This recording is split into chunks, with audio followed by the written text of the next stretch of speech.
Let's set our fantasy football lineup, shall we? Today we're going to be talking about the running back position, my top 36 running back tier list rankings, going through usage, going through injury trends, going through everything that you need to know to be well informed on your running back position. So we're not going to waste any time. We're going to get right into it. I'm going to kick things off with a little Thursday Night Football apology, a little Thursday Night Football recap. David Montgomery was vastly underrated in my rankings this week. I was worried about the thigh injury. When running backs are out, usually they don't see big workloads, but that was obviously wrong. 34 points, 34 touches, and pain felt around the world for Jahmyr Gibbs fantasy managers. I will stop ranking Jahmyr Gibbs so aggressively until we see a positive trend in his favor, because right now he's a between the 20s guy. He's getting good targets. He's getting decent carries, but David Montgomery is so involved in the red zone that Jahmyr Gibbs' only path to touchdown upside is him breaking off a long run. So I'm embarrassed to say I had Jahmyr Gibbs ranked inside my top 12 running backs, and I am embarrassed to say that I had David Montgomery outside of RB2 range. On the Packers side of things, we had Aaron Jones having the actual coming off of an injury type of game where he only had 2 fantasy points on 7 opportunities. That was what I was expecting for David Montgomery, but it did materialize for Aaron Jones. So now let's get into the will they play tier. Every week I'm going to go through the biggest injuries and talk about how it's affecting my rankings. We have 4 guys to talk about in the will they play tier this week. Justice Hill, this one's pretty quick because he was out last week with a toe injury. Gus Edwards filled in for him. He suffered a concussion in last week's game. Both guys should be back this week.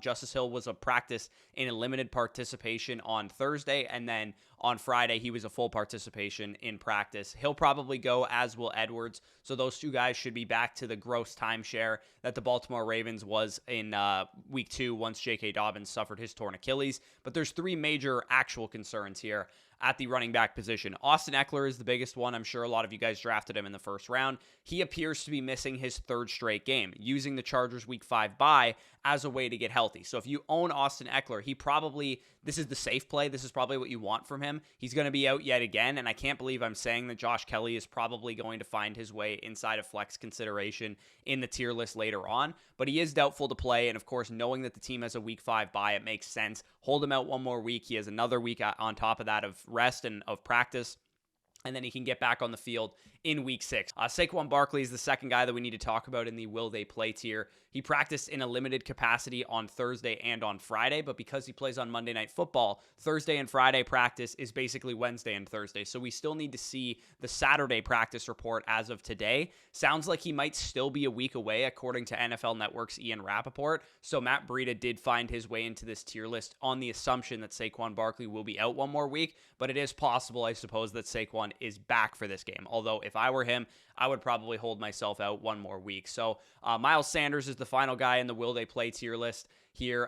Popped up as a late downgrade on Friday's injury report. He was a limited participation on Wednesday, a limited participation on Thursday, and then on Friday he was downgraded to a did not participate. So usually never good sign for someone's availability for the upcoming game. I've ranked Chuba Hubbard accordingly. Apparently they're optimistic that Miles Sanders is going to play, but my gut says that he'll probably be out for this game, knowing that he was downgraded on Friday. And I think you have a capable backup in Chuba Hubbard. Just use him. He'll probably be just fine. So Chuba Hubbard will find his way pretty highly in this tier list. So let's get into the locked in running back starts. So running backs 1 to 6 and running backs 7 to 12. These guys are in your lineup. I'm just going to kind of briefly go over who has potential to overperform this week, who has the potential to underperform. Running backs that are in good matchups that are inside my top 12: Christian McCaffrey, Bijan Robinson, Josh Jacobs, James Cook, DeAndre Swift, Kyron Williams, and Raheem Mostert. All of these guys are playing against defenses that rank bottom half of the NFL in adjusted fantasy points allowed to the running back position. So if you have those guys, they should be very good options this week.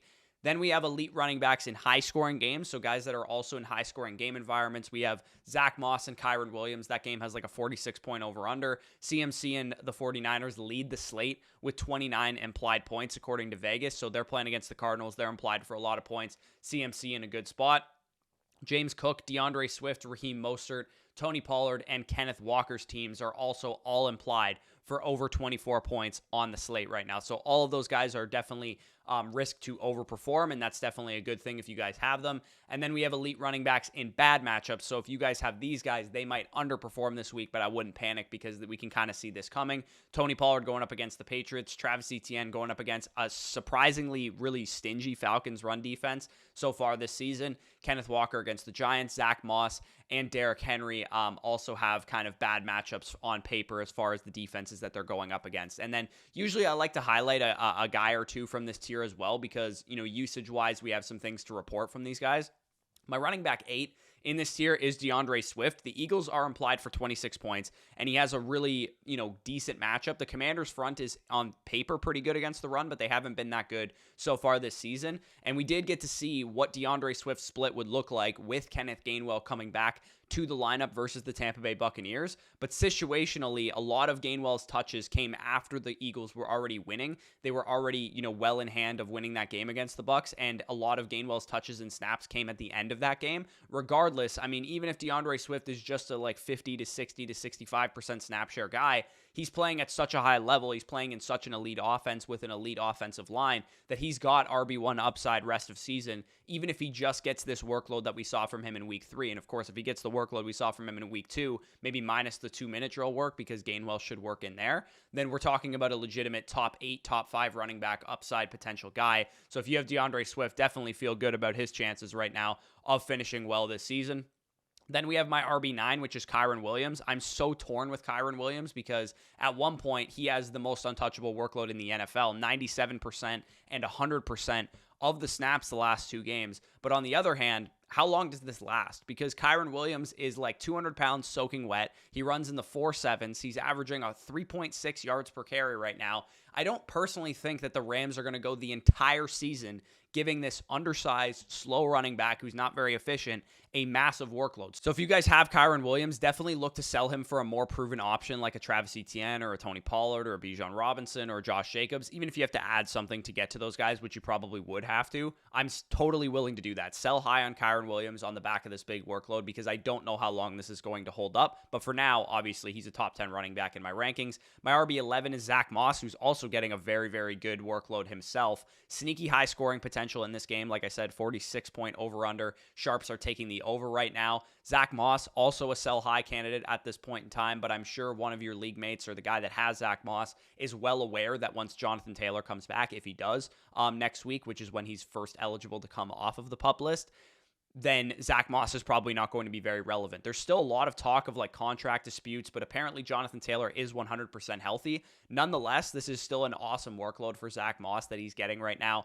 96% of the snaps or 98% in week 2, 76% this past week performed against a pretty stingy Baltimore Ravens run defense. So as long as Zach Moss is the starting back, he's going to be a viable starter in your lineup. And unfortunately, I do have to play against him this week in my opponent's flex. So now let's get on to the high-end RB2s. So these are the guys that I'm going to go a little bit more in depth on with their workload, with their usage and that kind of stuff.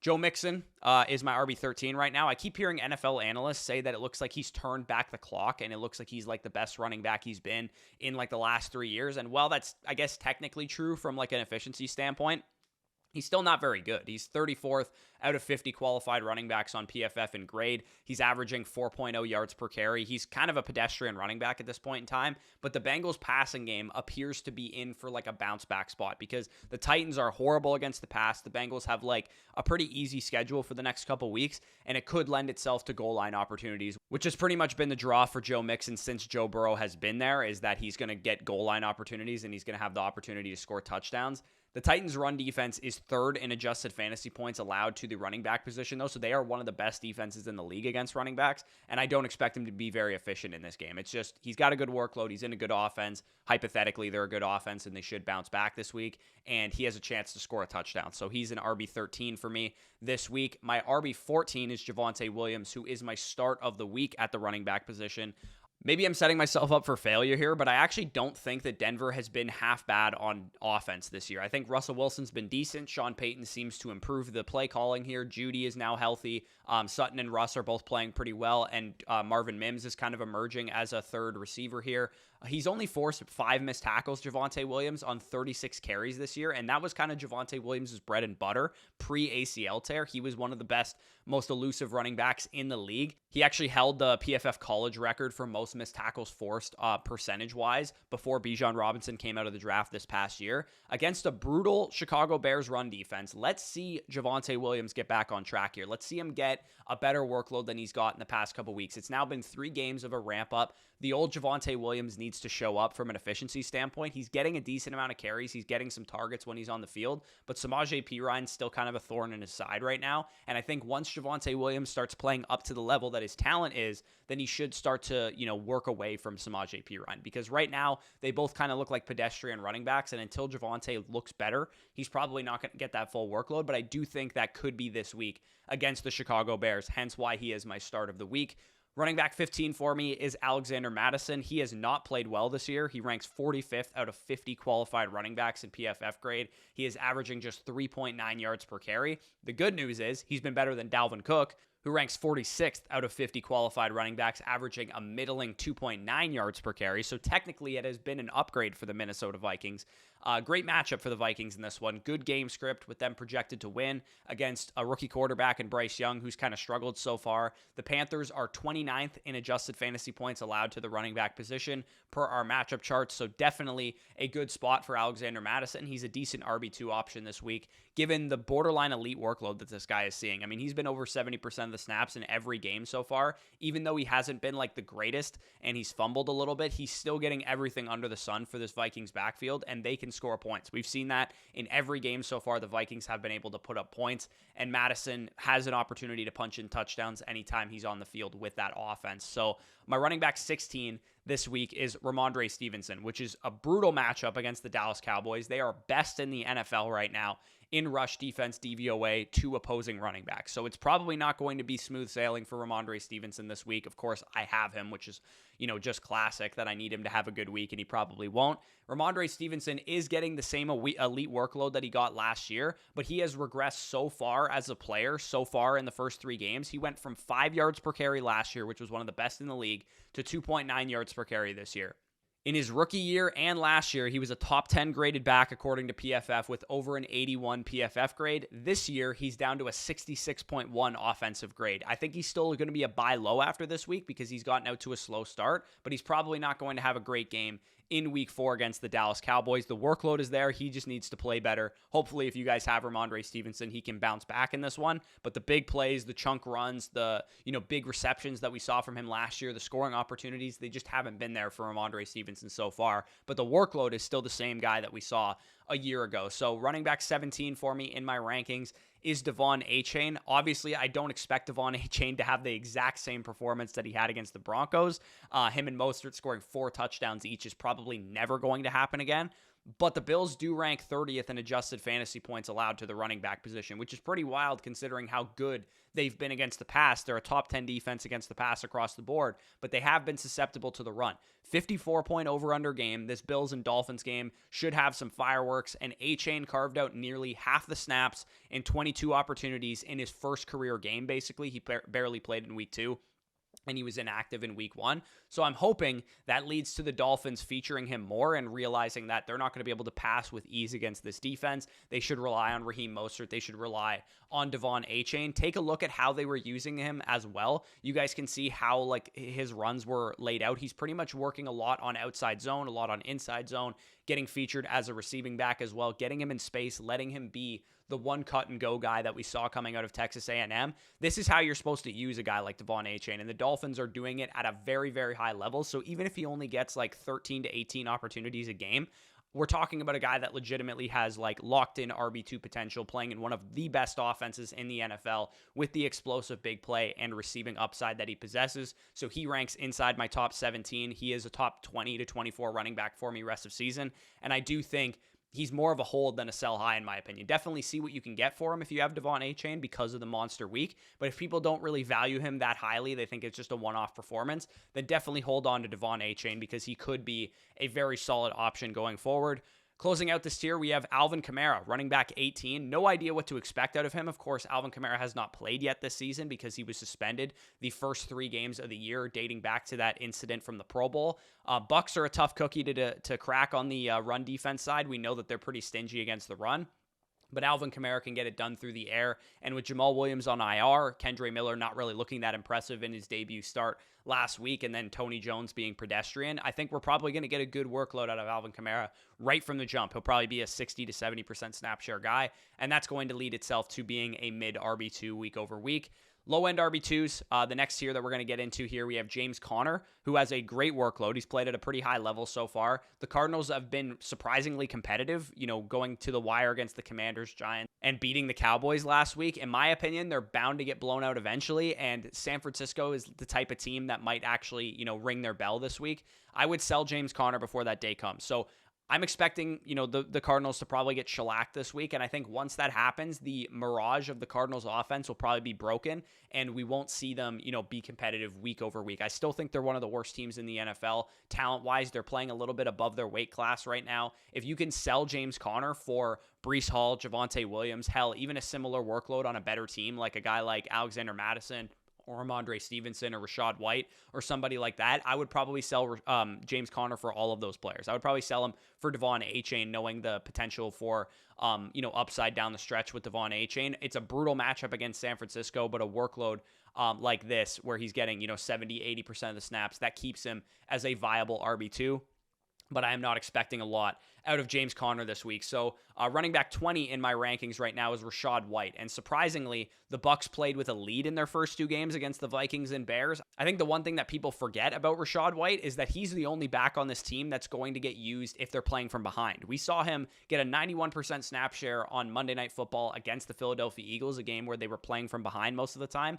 This is a tough divisional matchup against the New Orleans Saints. It's always a battle when we play them because, we hate each other. They hate us. We hate them. It's not a great matchup for Rashad White. They're pretty good against the run, but he does have an elite workload and he should catch some passes. So Rashad White for me, RB20 on the week. Running back 21 for me on the week is Chuba Hubbard, who, as I mentioned during the Will They Play tier, should see a big-time workload this week if Miles Sanders is out, because he was a surprising addition to the injury report today with a groin injury. Chuba Hubbard has played quite well this year, 11th highest graded back on the season, according to PFF. He's averaged 6.5 yards per carry anytime he's touched the ball, and he would be a big beneficiary if Miles Sanders was out for this game. So I really do think that we're going to get a Chuba Hubbard starting spot this week, and I think he's a really viable starter as well because he's played well and he's got a good workload if Sanders is out. Running back 22 for me on the week is Jerome Ford, who got a little bit banged up this week, but he should be a full go. We got to see what the Browns offense would look like without Nick Chubb, and surprisingly, we saw the best game of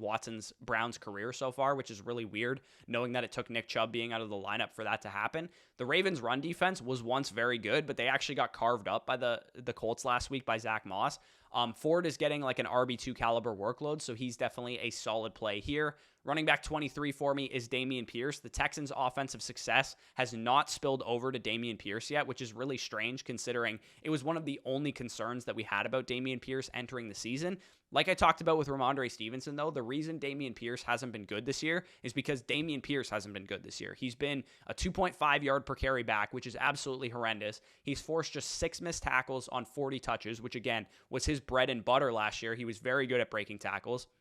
And if he can turn things around, he can have a much higher ceiling than we thought, because CJ Stroud and the Texans offense looks like a capable unit right now. Looks like a unit that's going to actually be in the red zone, is going to actually score points. So with Dameon Pierce right now, I think he's a very good buy low on the assumption that if you have a hero RB or a zero RB team, you can get him for like a bench wide receiver and he can slot right into your RB2 slot. And I think he has a lot of upside down the stretch once he figures things out. Hopefully he does. He has a chance to be, back-end RB1 rest of season, because I think a lot of people are just viewing him as a guy that's not getting a good workload. And I think the reason the workload hasn't come for him yet is because he's not playing very well. And if he plays very well, then we'll see the workload increase. And he played a little bit better this past week, and we saw his workload go up a little bit. So with Dameon Pierce, he just needs to play better, and he could be a guy that wins people leagues down the stretch. So definitely go buy low on him if you can. Running back 24 for me is Najee Harris. He has been reduced to a low-end RB2, as I mentioned last week, because his workload is no longer the same as what we used to see from Najee Harris. Jaylen Warren stealing the pass-catching work. He's stealing the long down and distance work. He's stealing the 2-minute drill work, and this offense is one of the worst in the league. They rank 25th in DVOA right now. They do play the Houston Texans this week, who are bottom 3 in the NFL against fantasy running backs, but they couldn't really get it done against the Raiders last week, who were also really bad against fantasy running backs and the passing game as well. So with Najee Harris, he's a guy that I think you could throw into your lineup, but I'm not super excited about him. Then I'll quickly rattle through the flex plays and the low-end flexes here. We have running back 25, Brian Robinson. His sell-high window is probably shut because you can see now that Antonio Gibson's going to be involved if the Commanders are losing, and that could be the case this week because they play against the Philadelphia Eagles. I expect it to be pretty tough sledding for the run game and tough sledding overall for the offense, but Brian Robinson's a solid play nonetheless. Breece Hall, of course, he's been really frustrating so far, but the Jets have played against the Bills, Cowboys, Patriots, and now the Chiefs in this week. They have had a brutal schedule to start the season. All of those defenses have been top 12 in DVOA. The Chiefs are the worst of the 4, especially against the run. They're outside of the top 15, so maybe we see Breece Hall actually have a breakout game here. He just needs to be more efficient because his workload and his snaps have gone up every single week, and it's only a matter of time before he has a solid game.